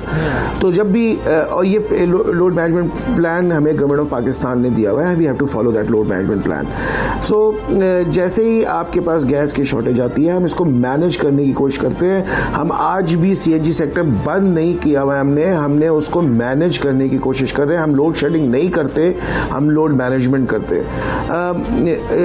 आप ये आपके जो नुमाइंदे उसमें कहा, उन्होंने कहा मैनेजमेंट कैसे हो सकती है कि आपके पास तलब ज़्यादा है लेकिन आपके पास गैस कम है, तो ये मैनेजमेंट कैसे होगी? कुछ इलाकों में तो बंद करनी पड़ेगी तो मैनेजमेंट होगी, ये कैसे मैनेजमेंट होगी? थोड़ा सा क्लियर कर दें। देखिए, इसीलिए आप देखते हैं कि CNG सेक्टर जहाँ हफ्ते में 2 दिन या 1 दिन बंद हो रहा था वो अब ऑल्टरनेट डे पे बंद होने लगा है। इंडस्ट्री में हम उसको कुछ इंडस्ट्री में हम गैस हॉलीडे करते हैं तो वहाँ से गैस बचाते हैं। जो इशू आप कह रहे हैं कि, लेकिन ये भी ये देखिएगा कि इन हालात में हम के इलेक्ट्रिक जैसी कंपनी को में हमने गैस की कोई ख़ास कमी नहीं की है। मतलब हम 190 MMCFD नॉर्मल टाइम में देते थे, हम उसको उनको आज भी 170 MMCFD दे रहे हैं। एंड रीज़न बीइंग कि हमें अंदाज़ा है कि शहरी से हमारी वो अब करें तो हम उस पर कुछ नहीं कर सकते। लेकिन हमारी, देखिए, ये समझिएगा कि हमारी जो रिस्पॉन्सिबिलिटी ड्यूल है, हमें लोगों के घर के चूल्हों की भी फिक्र है, दूसरी तरफ हमें ये भी फिक्र है कि अगर हम गैस कम कर देंगे तो बिजली नहीं आएगी और इस गर्मी में हमारे जो कराची के शहरी हैं वो सफ़र करेंगे। लेकिन शिराज साहब, ये तो पहले ही इल्म होगा ना कि सप्लाई कितनी, डिमांड कितनी है और अब उसके बावजूद सप्लाई जो है वो नहीं उतनी थी। अब मुझे बताइएगा, आगे सर्दियों में, सरमा में ज़्यादा इजाफा होगा, गैस की तलब में भी ज़्यादा इजाफा होगा, तो उस वक्त क्या बहरान और भी ज़्यादा शिद्दत इख्तियार करेगा? क्या इस बारे में बताना चाहेंगे आप सार्फिन को कि कितनी गैस मिलेगी, कब कब मिलेगी, ये कोई स्केड्यूल दिया जाएगा और कितना शॉर्टफॉल जो है वो मुतवक्को है? देखिए, एज ऑफ टुडे हम अगर यही रहे so we are expecting 300 MMCFD shortage in winters. लेकिन मैं आपको ये ज़रूर बता देना चाहता हूँ कि हम गवर्नमेंट, जो एक्सप्लोरेशन कंपनीज हैं वो सब मिलके इसका सोल्यूशन निकालने की कोशिश कर रहे हैं। प्राइम मिनिस्टर लेवल तक जाके इस पे कल हाई लेवल, मतलब प्राइम मिनिस्टर लेवल की जाके मीटिंग कल हुई है and we are actually working on a solution to this problem because ये अगर 300 MMCFD की गैस का प्रॉब्लम होगा तो यकीनन हर जगह प्रॉब्लम होगी। उसमें थोड़ा सा एडवांटेज ये ज़रूर हो जाता है सर्दियों में। इस सोल्यूशन के लिए आप लोग क्या तजवीज़ करते हैं कि किस तरह मसाइल का हल हो सकता है कि आप मैनेजमेंट भी बेहतर कर सके सर्दियों में? आपकी तजवीज़ क्या है?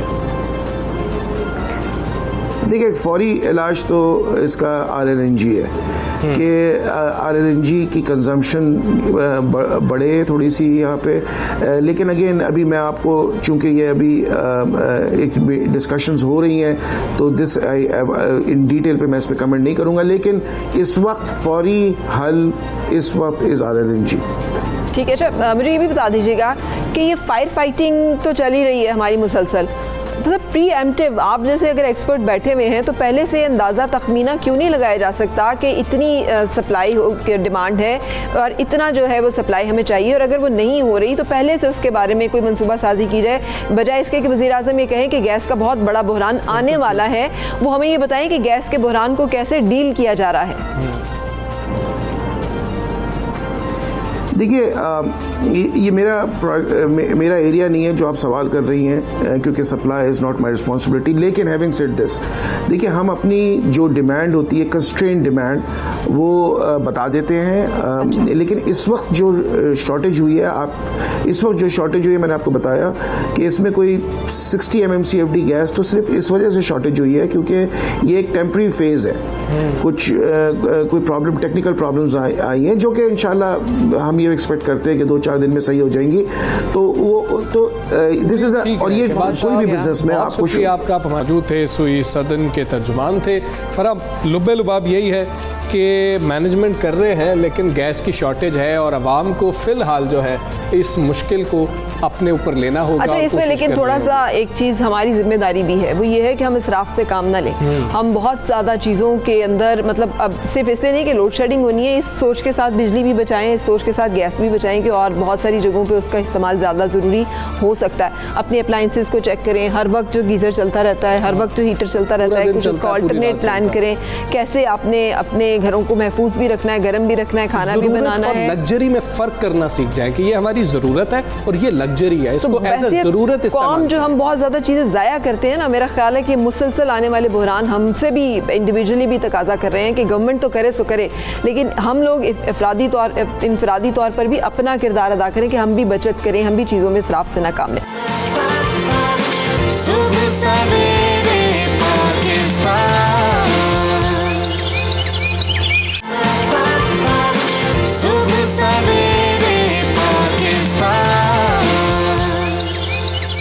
मूविंग फॉरवर्ड आपको बताएंगे अच्छी खबर। अच्छा, अच्छी खबर, ठीक है, कि पाकिस्तान ने कोरोना वायरस के खिलाफ बड़ी कामयाबी हासिल कर ली है।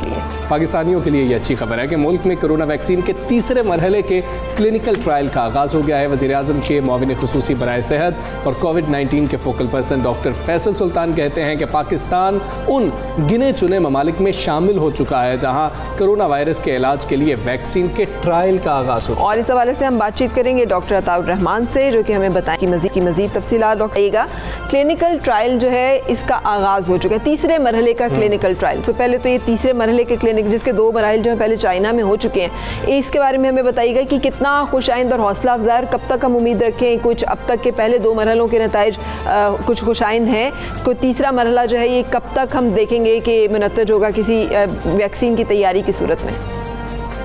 ये बहुत अच्छी न्यूज़ है पाकिस्तान के लिए, क्योंकि इस वक्त ये 2 बड़ी कंपनियां हैं जो पाकिस्तान में क्लिनिकल ट्रायल्स शुरू करने जा रही हैं। चाइना की एक जो है वो कराची यूनिवर्सिटी के साथ, जो एक यहाँ का सबसे बड़ा रिसर्च का इदारा है, international centre for chemical and biological sciences, उसके साथ शुरू करने जा रही है। और एक और कंपनी जो है वो national institute of health Islamabad के साथ शुरू करने जा रहे हैं। तो ये बहुत फ़ायदा होगा इससे पाकिस्तान को, क्योंकि ये जब वैक्सीन जब मार्केट में आएंगी तो पाकिस्तान को प्रेफरेंशियली ख़ास तौर पे ज़्यादा आसानी से मिलेंगी, क्योंकि जैसे आप जानते हैं दुनिया में इस वक्त रेस लगी हुई है और बहुत से ममालिक जैसे अमेरिका जो है वो बड़े बड़े ऑर्डर दे के काबू करने की कोशिश कर रहे हैं कि वैक्सीन की सप्लाई को कंट्रोल कर लें। और बहुत से ममालिक परेशान भी हैं कि वैक्सीन आती भी हैं तो हमें मिलेंगी या नहीं मिलेंगी। तो इस वजह से ये बहुत अहम है कि हम चाइना के साथ करीबी ताउन करें और फिर जब वैक्सीन क्लिनिकल ट्रायल मुकम्मल हो तो हमें ख़ास तौर पे ये वैक्सीन जो है मुनासिब दामों में सप्लाई की जाए। ट्रायल के बाद अगला मरहला क्या होगा वो ज़रा बता दीजिएगा। वैक्सीन के क्लिनिकल ट्रायल जब मुकम्मल हो जाते हैं तो फिर बहुत एहतियात से देखा जाता है कि कोई इसका मुज़िर इसका कोई असरात तो नहीं है।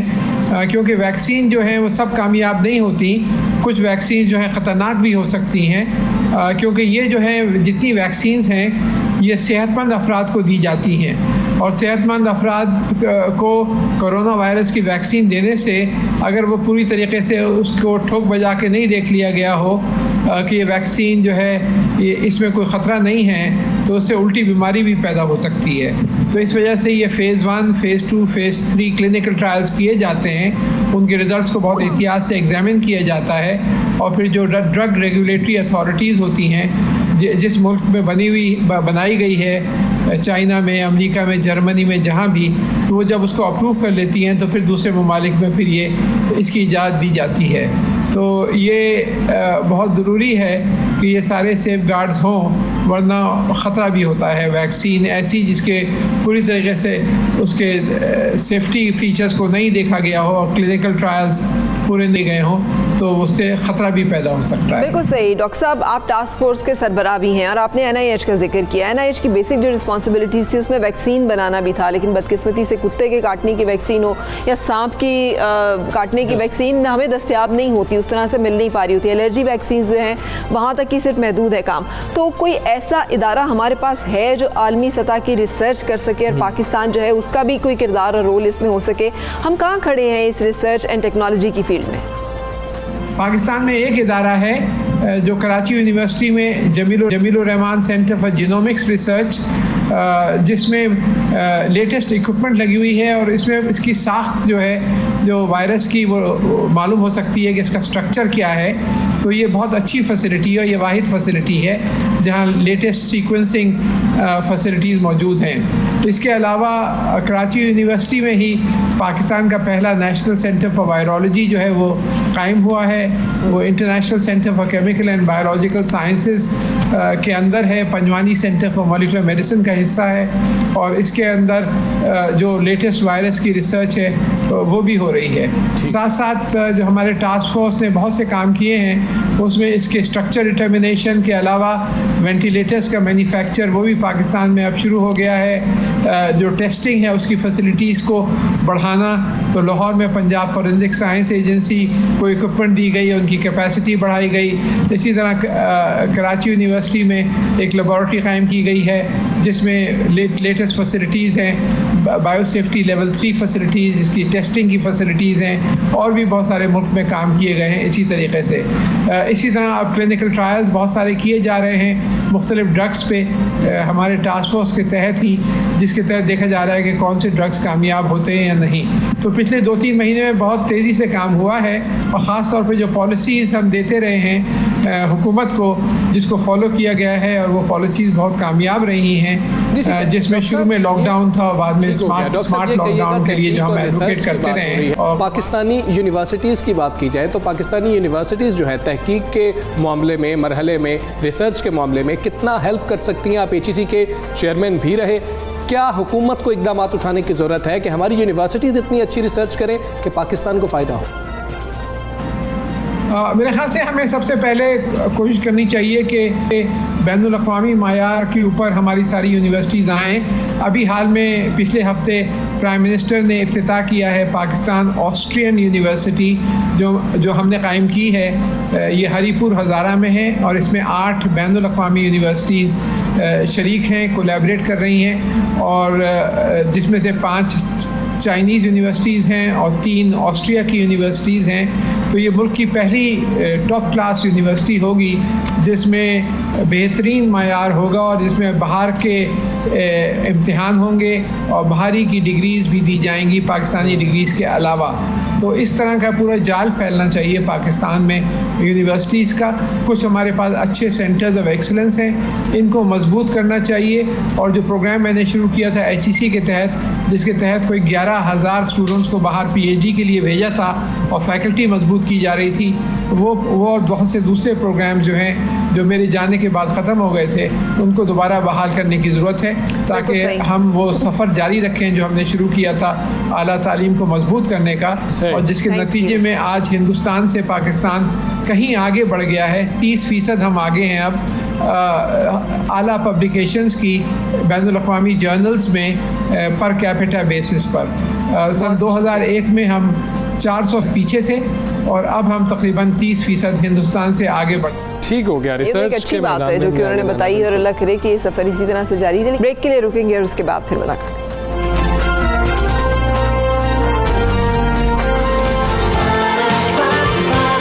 सुबह सवेरे पाकिस्तान,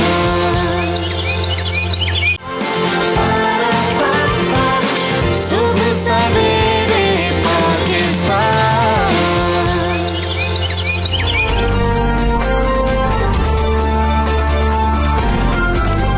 खुशामदीद और आपको गुड मॉर्निंग कहेंगे सुबह सवेरे पाकिस्तान में। आज से चूँकि स्कूल जाने के सिलसिले का आगाज़ हुआ है और मुझे लगता है बड़े अरसे के बाद माएँ भी इस टाइम पे उठी होंगी, क्योंकि स्कूल भेजने के लिए ज़रूर उठना पड़ता है। ऑफिस जाने के लिए सास के बेटे के लिए नाश्ता बनाना इतना ज़रूरी नहीं होता जितना अपने बेटे के लिए नाश्ता बनाना जो है वो ज़रूरी होता है। लेकिन आज हम नाश्ते में बच्चों को क्या दें और स्नैक्स में क्या दें कि जिससे वो हेल्दी भी रहें, एक्टिव भी रहें, उनकी रेजिस्टेंस इतनी अच्छी हो कि वो कोरोना समेत सारी बीमारियों का मुकाबला कर सकें और मेंटली और फिजिकली स्ट्रांग हो। और नाश्ता कहा जाता है फराग के खाने से ज्यादा अहम होता है। कुछ लोग नाश्ता स्किप कर देते हैं, क्या नाश्ता स्किप करना चाहिए, नहीं करना चाहिए? जानेंगे, हमारे साथ चावला मौजूद है। सर पहले तो हमजा ने जो पूछा है नाश्ता स्किप करने वालों पे क्या असरात होते हैं और नाश्ता करने वालों पे क्या होते हैं और बेहतरीन नाश्ता क्या सजेस्ट करेंगी आप? अस्सलाम वालेकुम, good morning to both of. Thank you so much for having me here. जी, नाश्ता इज द मोस्ट, नाश्ता दिन का सबसे इंपॉर्टेंट मील है। हमें अपने पूरे दिन की जितनी भी कैलोरीज, जितनी भी एनर्जी कंज्यूम करनी है उसकी 25 से 30% हमें नाश्ते में ले लेनी चाहिए। एक जवान सेहतमंद खातून की कैलोरी की रिक्वायरमेंट दिन की आपके पास 2100 होती है और मर्द की तकरीबन 3000 होती है, तो समझे कि तकरीबन 600 से 700 कैलोरीज आपको नाश्ते में ले लेनी चाहिए। बिकॉज हमारा जो दिमाग है, हमारा ब्रेन है, चाहे हम फिजिकल एक्टिविटी करते हैं या चाहे हम मेंटल एक्टिविटी करते हैं, कोई पढ़ाते हैं, हमारा कोई इस तरह का काम है जिसमें दिमाग का यूज ज्यादा है, दिमाग आपका ग्लूकोज यूज करता है as a source of energy. अगर जब आप रात को सो के उठते हैं, आपकी बॉडी ने, आपने रेस्पिरेशन किया, आपकी बॉडी ने एनर्जी यूज की, सुबह दिमाग में ग्लूकोज नहीं होता। अगर सुबह सुबह आप अपने दिमाग को फ्यूल नहीं करेंगे, ग्लूकोज नहीं देंगे, तो इरिटेबिलिटी, मूड खराब होने से लेकर, सर दर्द से लेकर, ब्लड ग्लूकोज लो होने से लेकर, मुख्तलिफ बीमारियों से लेकर यहाँ तक कि क्रॉनिकली बहुत सारे सालों तक अगर आप नाश्ता स्किप करते रहे, आप डायबिटीज और बहुत ज्यादा मौलिक बीमारियों का शिकार भी हो सकते हैं। उसी तरह जो लोग नाश्ता करते हैं उनका वजन भी कंट्रोल में रहता है, उनका मूड भी अच्छा रहता है, प्रोफेशनल परफॉर्मेंस भी अच्छी रहती है और वो बहुत ज्यादा मौलिक बीमारियों से भी महफूज रहते हैं। तो नाश्ता स्किप करने का तो जवाब ही पैदा नहीं। बिल्कुल सही कहा सहर आपने। ये भी रिसर्चेस है ना कि बच्चे फोकस नहीं कर सकते, उनका वो जो कंसंट्रेशन स्पैन है वो खत्म हो जाता है दिमागी तौर पे, जैसे आपने कहा। तो बेहतरीन नाश्ता जो है वो सजेस्ट कर दीजिएगा ताकि वो मेंटली भी स्कूल में अलर्ट रहें, फिजिकली भी स्ट्रांग रहें, कोरोना समेत बाकी जितने भी बीमारियां हो, रेजिस्टेंस हो उनके अंदर।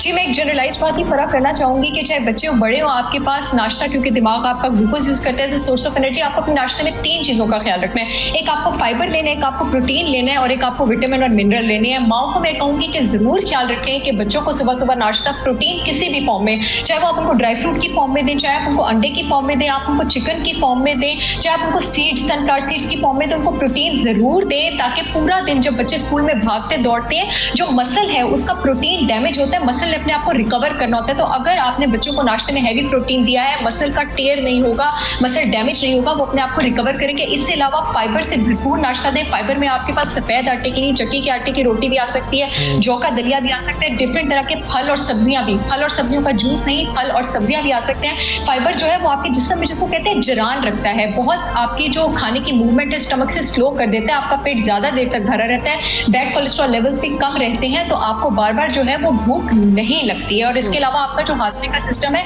वो भी आपके पास रेगुलेटेड रहता है, क्योंकि हमारे दिमाग जो है वो ग्लूकोज को यूज करता है सोर्स ऑफ एनर्जी, तो आपने कार्बोहाइड्रेट्स जरूर देने हैं। ज़ाहिर है बच्चों का लंच टाइम भी होता है। मैं माओ को एक थोड़ी सी टिप देना चाहूंगी कि ये अपनी टिप बना ले कि बच्चों को आपने लंच टाइम के लिए, स्नैक के लिए दही देना है। अब दही आप उनको बहुत सारी फॉर्म्स में मजे का करके दे सकते हैं। आप उनको स्मूदी बना के दे सकते हैं, दही में आप उनको कोई भी फल ऐड करके दे सकते हैं। आदत बना लीजिए कि दही में बच्चों को स्मूदी में या खजूरें या मेवे डाल दें, क्योंकि दही में आपके पास वो प्रोटीन होते हैं जो कि जब बच्चे भाग दौड़ करते हैं। आप लंच बॉक्स लेके जाती थी, आपको पता है स्पिल होने वाली चीज़ तो बच्चे कभी भी नहीं उठाते, और फिर वो उसमें एक बहुत बड़ा प्रेशर ही होता है कि मैं लंच बॉक्स खोलूं तो पूरी क्लास कहे भाई वाह क्या लेकर आए हो, मुकाबला भी जीतता है ना। तो वो स्नैक्स तो वो जंक फूड तो बड़ी खुशी से ले जाते हैं, बर्गर रख दें, कोई पिज़्ज़ा रख दें, कोई इस तरह की चीज़ रख दें। ये जो आप कह रही हैं ये तो बच्चों को मनाना भी एक मरहला होगा। मैं आपको रेसिपी बता देती हूँ। आप बच्चों को ओट मील के पैनकेक्स बना दें, बहुत मजे के। आप 50 ग्राम ओट लें, आप उसको ग्राइंड करें, 50 ग्राम आप दही लें, उसमें आप बेरीज डालें, नट्स डालें, उसमें आप खजूरें डालें, उसका पेस्ट बनाएं, थोड़ा सा मक्खन डालें फ्राई पैन पे, उसका पैनकेक बनाएं, ऊपर बच्चों को मेपल सिरप डाल के दें, हनी डाल के दें। आप बच्चों को, बच्चे बहुत शौक से खाएंगे। बहुत मजे की रेसिपी आपको बताती हूँ कि पैनकेक्स बन जाएंगे ना, बच्चे एंजॉय करते हैं। आप केला लेकर थोड़ा सा बटर लेके फ्राई पैन पे केले को हल्का सा स्टर फ्राई आप कर सकते हैं। उसके बाद आप टोस्ट लें, उसको भी हल्का सा बटर में स्टर फ्राई करें। आप उस पर केला स्मैश कर दें, साथ आप थोड़ा सा कॉटेज चीज जो है वो बच्चों के लिए हेल्दी होता है, कॉटेज चीज ले लें, शामी ले लें, उसका आप सैंडविच बना देंगे। बहुत मजे की रेसिपी होती है, क्रंची। और ये चीजें तो माँ खुद खा जाएगी जिस वक्त बना रही होगी ना, जो आपने रेसिपीज बता दी। आपने जूस का जिक्र किया था कि जूस ना दें, कोई फ्रूट हो, कोई वेजिटेबल हो, तो जूस बच्चों को ना दें नाश्ते में, वो जरा बता दीजिएगा। फाइबर है ना होल जूस में लेना चाहिए। जब भी आप फल का जूस निकालते हैं ना, वो उसका शुगर एक्सट्रैक्ट होता है, आप हल्का फाइबर निकाल देते हैं। कोशिश करें कि बच्चों को जो फल है ना वो सॉलिड फॉर्म में दें, वो उनको जूस की फॉर्म में आप ना दें,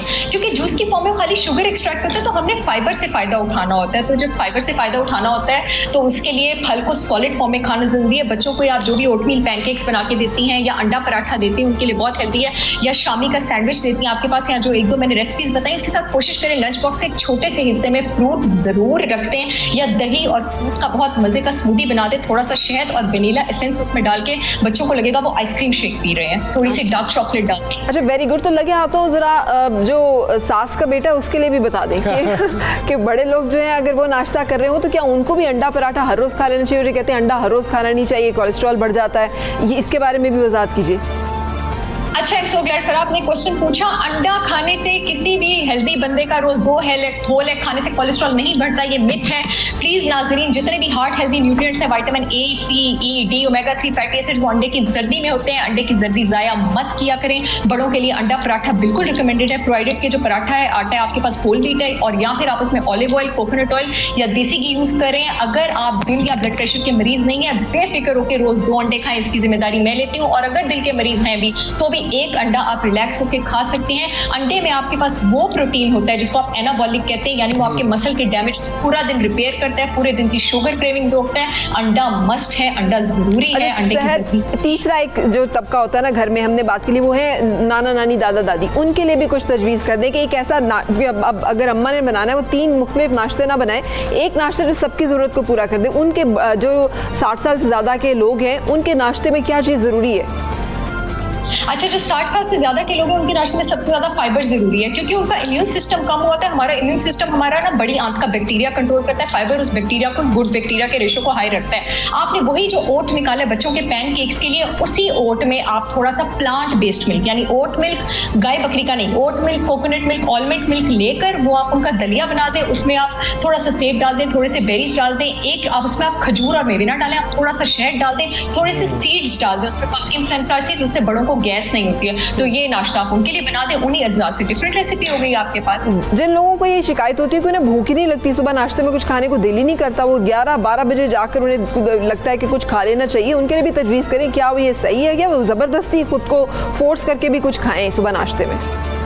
अच्छा फरा, ये क्रॉनिकली बैड हैबिट्स का नतीजा होता है कि लोगों का 11-12 बजे तक खाने का दिल नहीं करता। आप अपने आप को सुबह पंप करने की कोशिश करें, और उसका बेहतरीन तरीका यह है कि सुबह निहार पेट आप पानी के बाद आधे घंटे बाद एक केला खा लें या एक सेब खा लें। जो सेब है ना, खास करके जिन लोगों को भूख नहीं लगती है, नाश्ते से 1 घंटा पहले वो आपका कैलोरी बर्निंग प्रोसेस इंक्रीज करता है। कोई भी विटामिन सी वाला फल खा लें, आप आड़ू खा लें, ठीक है, तो आपको भूख लगती है, क्योंकि विटामिन सी लिवर में जाके फैट बर्न करता है, तो वो आपको भूख लगाता है। आपको आहिस्ता आहिस्ता भूख लगना शुरू हो जाएगी, और अगर शुरू में खुद पे जबर भी करना पड़ता है, प्लीज करें। वो वजह यही है, उनको भूख नहीं लगती क्योंकि इतने सालों से उन्होंने नाश्ता छोड़ा, तो उनका कैलोरी बर्निंग प्रोसेस बहुत स्लो हो गया होता है। तो ये अच्छा साइन नहीं है। इसका मतलब है कि आपको सुबह सुबह अपनी कैलोरी बर्निंग प्रोसेस को पंप करने की जरूरत है। जबरदस्ती नाश्ता करें, किसी सिट्रस फ्रूट का सुबह सुबह इस्तेमाल करना शुरू कर दें, भूख लगना शुरू हो जाएगी। ठीक है सर, ये भी बता दीजिएगा, कुछ लोग डाइट कर रहे होते हैं, उसमें कहते हैं कि क्योंकि दूध एक मुकम्मल ग़िज़ा है तो सिर्फ नाश्ते में दूध ले लेते हैं, क्या सिर्फ मिल्क ले लेना ठीक है नाश्ते में?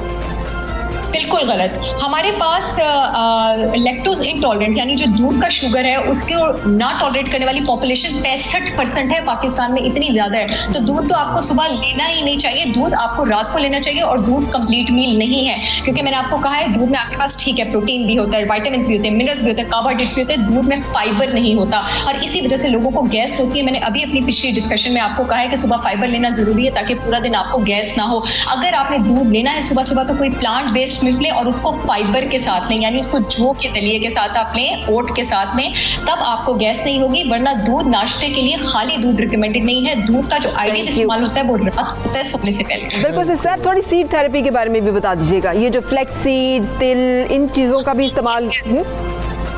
सीड्स जो है आपके पास, खास करके जो सीड्स का फरा आपने नाम लिया ना फ्लैक्स, ये प्लेनेट अर्थ पर प्रोटीन का रिचेस्ट प्लांट सोर्स है। प्रोटीन आपके पास प्लांट से भी आती है ना। और जितने भी लोगों को सैलड्स खाने का शौक है वो अपने सैलड्स में प्लीज सीड स्प्रिंकल करें। वो सैलड्स का जो गैस एलिमेंट है, विंड एलिमेंट, उसको रिड्यूस करता है। सीड फाइबर में हाई होता है, सीड प्रोटीन में हाई होता है, सीड ओमेगा 3 फैटी एसिड में हाई होता है। ये आपको डायबिटीज नहीं होने देता। ओमेगा 3 फैटी एसिड बॉडी में से कोई बीमारी नहीं होने देता। पता चल गया कि नाश्ता क्या कर। सहर, बहुत शुक्रिया। और पता चलना चाहिए, पता है ये सीड्स बहुत जरूरी है। हमें लगता है कि सिर्फ अंडा खाने से, जैसे फ्लैक्स सीड्स और बहुत सारी ऐसी चीजों में भी प्रोटीन मिल जाता है। सुबह सवेरे पाकिस्तान, सुबह सवेरे पाकिस्तान। हमारी ये जो सरजमीन है, ये धरती है, इसमें जो इस्लाम फैला है ये सूफिया कराम की तालीमात की बदौलत है। जिनकी ये अफकार थे, जिनकी तरबियत थी रूहानी, जिनका ये करामात थी कि जिसकी वजह से, और उनके अखलाक थे, उनका ईमान था, जिसकी वजह से इस्लाम की रोशनी जो है फैली है। तो जनूबी एशिया की अजीम रूहानी पेशवा शेखुल इस्लाम हज़रत गौस बहाउद्दीन ज़करिया सोहरवर्दी मुल्तानी रहमतुल्लाह अलैह के 781वें सालाना उर्स की सह रोज़ा तकरीबात मुल्तान में शुरू हो चुकी। और आपके सामने लाइव मनाज़िर हैं इस वक्त जो कि हम आपको दिखा रहे हैं। इन तकरीबात में शिरकत के लिए मुल्क भर, खुसूसन अंदरून सिंध और पूरी दुनिया से ज़ायरीन की आमद का सिलसिला जो है वो जारी रहता है। क़याम ताम का भी ख़ास बंदोबस्त होता है। दरबार और मुल्का इलाकों में सिक्योरिटी हाई अलर्ट का भी सिलसिला जो है वो किया जाता है। हज़रत बहाउद्दीन ज़करिया सोहरवर्दी मुल्तानी रहमतुल्लाह अलैह की विलादत बासादत 566 हिजरी मुल्तान में हुई। आपके वालिद माजिद का इसमें गिरामी हज़रत मौलाना वजीउद्दीन मोहम्मद कुरैशी था और आपके जद्दे अमजद मक्का मुअज़्ज़मा से पहले ख्वारज़म आए, फिर मुल्तान में मुस्तकिल सुकूनत जो है वो इख्तियार की। बिल्कुल, हज़रत ख्वाजा बहाउद्दीन ज़करिया मुल्तानी रहमतुल्लाह अलैह सोहरवर्दिया के अजीम कड़ी से उनका सिलसिला है और यही सिलसिला आगे अभी तक आज तक चल रहा है। आपकी ज़ाते सतूदा सफ़ात गूनागूं खूबियों की हामिल है। आप 666 हिजरी में इस दार फ़ानी से रुखसत हुए थे। 7 सफ़रुल मुज़फ़्फ़र के दिन जो कि आज का दिन है। हमारे रिपोर्टर वहाँ पे मौजूद हैं, उनसे हम अहवाल इस वक्त उर्स की तकरीबात का। रियासिफ आगाह कीजिएगा, कैसे इंतज़ामात किए गए हैं? उर्स की तकरीबात का आगाज़ हो गया है, आपने क्या मनाजिर देखे? ज़ायरीन वहाँ पर आ रहे हैं।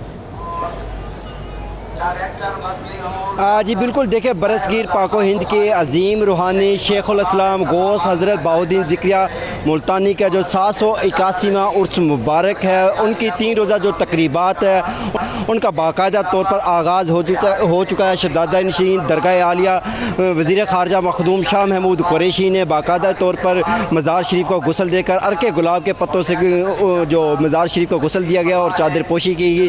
इस मौका पर उनके जो बेटे हैं, पार्लिमानी सेक्रेटरी हैं जैन महमूद कुरैशी भी मौजूद थे। रुकने कौमी असम्बली और सूबाई असम्बलीज़ की तादाद भी यहाँ पर मौजूद थी। इस वक्त जो पहली ज़िक्रिया कौमी कॉन्फ्रेंस है उसका इनेकाद हो चुका है, जिसकी सदारत इस वक्त वज़ीर ख़ारजा और जो सजादा नशीन है मखदूम शाह महमूद खुद कर रहे हैं। देखा जा सकता है बड़ी तादाद में यहाँ पर ज़ायरीन भी पहुँचे हुए हैं, ना सिर्फ सिंध बल्कि मुल्क के तमाम हिस्सों से। सिंध से शुक्रिया, थैंक यू वेरी मच। जो आप हमें बता रहे हैं ना, इस सिलसिले का फैज़ हासिल करने के लिए वो जो तालीमात हैं उसका सिलसिला जारी रहना चाहिए। जो अनवार गौसिया में हमें पता चलता है कि हज़रत गौसुल आलमीन के इरशादात और फरमूदात जो है उसकी वजह से लोग जो है जौक इस्लाम कबूल करते थे। सिर्फ ये नहीं बल्कि उन्होंने तिजारत का कॉन्सेप्ट दिया, शहर शहर करिया करिया गाँव गाँव जाके, क्योंकि उनका मानना और कहना था, ये उनकी तालीमात थी कि हलाल जो है वो कमाना चाहिए। आप कहते थे कि हलाल खाओ हमेशा और हलाल पहनो, और फिर उसकी रेफरेंस में कि वो बताते थे लोगों को कि इरशाद बारी ताला है कि हमेशा हलाल खाओ। जो शख्स 40 दिन तक कसबे हलाल करता है, नहीं हलाल खाना खाता है, अल्लाह ताला उसके दिल को मुनव्वर कर देता है और फिर उसकी ज़बान से और उसके अफकार में जो है रोशनी इसी अल्लाह बारे ताला का उन्होंने नूर कहा आता कि है। मेहनत के बगैर जो आपका रिस्क है वो हलाल नहीं होता। अगर आप मेहनत नहीं कर रहे तो ये ना समझें कि आपका जो रिस्क है वो हलाल हो गया है। और जो ज़िंदगी है वो अमल के बगैर मुकम्मल नहीं होती है, उसका मकसद जो है पूरा नहीं होता। जब तक वो जो तालीमात हैं उन पर अमल नहीं किया जाएगा तो ये ज़िंदगी का जो मकसद है ये पूरा नहीं हो रहा होगा। हम अपने आप को धोखा ही दे रहे होंगे कि शायद हमारी ज़िंदगी खूबसूरत नसीहत आपको सुनाते हुए हम आगे चलेंगे। अपने एक मुरीद को नसीहत करते हुए कहा कि इंसान में असल चीज़ दिल है। जब दिल की इस्लाह होती है तो इंसान के हर उज़्व की इस्लाह होती है। दिल की मौत और ज़िंदगी भी उसी तरह की है। अगर हक़ का परस्तार नहीं तो मुर्दा है, और अगर ज़िक्र इलाही में मशगूल रहे तो उसका दिल जिंदा है। तो अल्लाह ताला हम सबको जिंदा दिल जो है वो अता करे।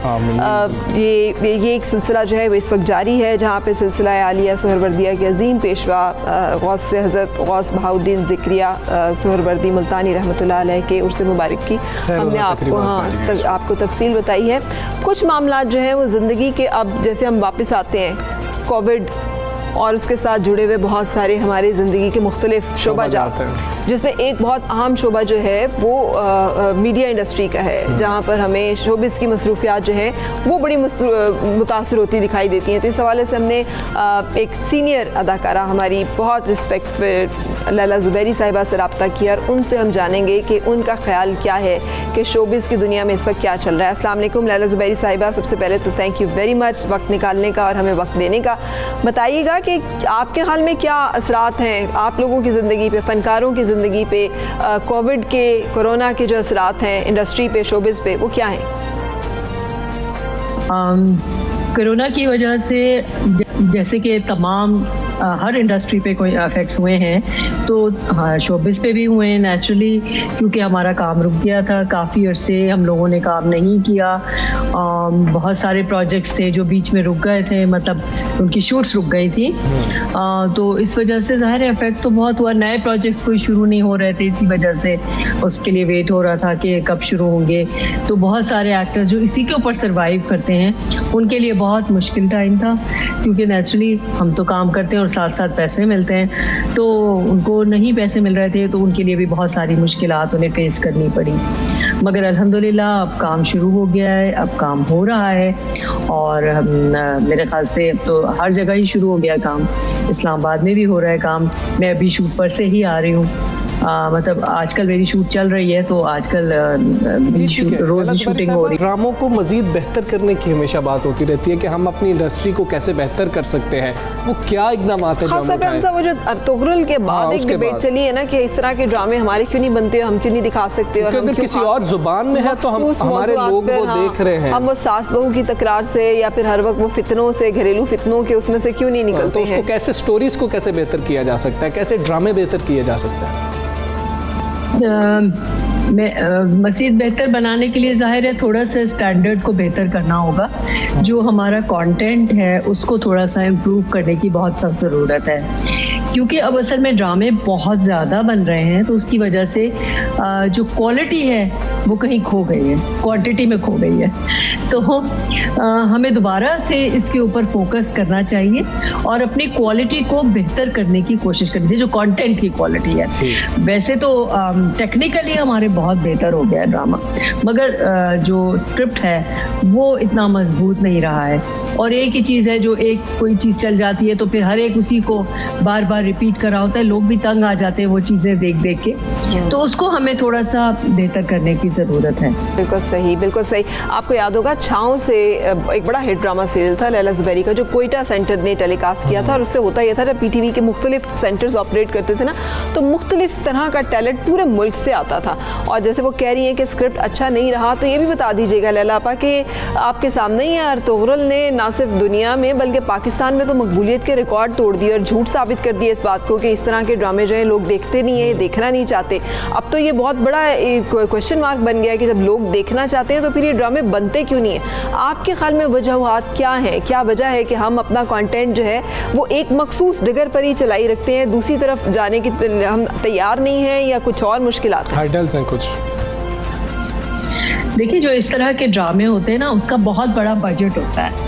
हमारे यहाँ इतना बड़ा बजट नहीं होता, कोई भी इतने बड़े बजट अफोर्ड नहीं कर सकता, तो उसकी वजह से हमारे यहाँ मुश्किलात पेश आती हैं ऐसे ड्रामे बनाने में। मगर मैं समझती हूँ कि ये हमारे लिए एक मिसाल राह है।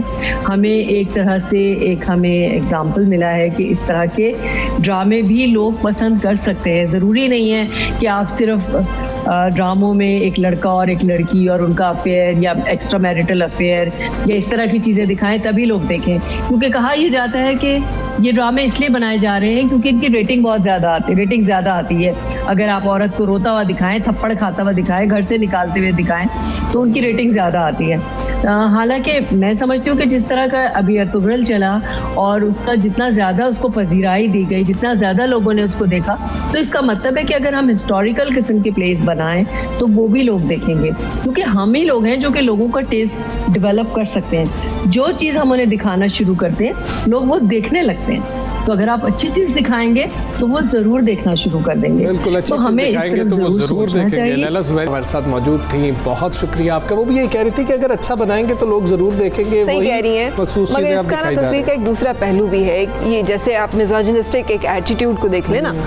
मैं कल गाड़ी चला के जा रही थी, अब गाड़ी जो उसको काले रखना मजबूरी है हमारी, इसलिए कि आप जितना मर्जी कोशिश कर लें, आप गाड़ी खड़ी करते हैं, इधर से एक मोटरसाइकिल आके बिल्कुल साथ घुसाता है, उसके बाद उसका काम यही होता है कि उसने आपको मुकम्मल जायज़ा लेना होता है कि आप गाड़ी में बैठे हुए, इवन सामने खड़े हुए जो भिखारी खड़े होते हैं ना, वो आप उनको पैसे नहीं देते तो वो भी आपको खड़े होकर स्टेयर करना शुरू कर देते। तो ये तो पॉपुलेशन है हमारी मेजॉरिटी में, बिल्कुल तो उनको एजुकेट करना मुश्किल टास्क है और अपने आप को एंटरटेन करना आसान है। ज़रूरी है। इंडिविजुअल लेवल पे ये काम करने की ज़रूरत है, खुद को बेहतर करने की ज़रूरत है। आज का वक्त ख़त्म हो गया है, कल फिर हाजिर होंगे। मैं और फराह, इजाज़त दीजिए, अल्लाह हाफ़िज़। Have a good day.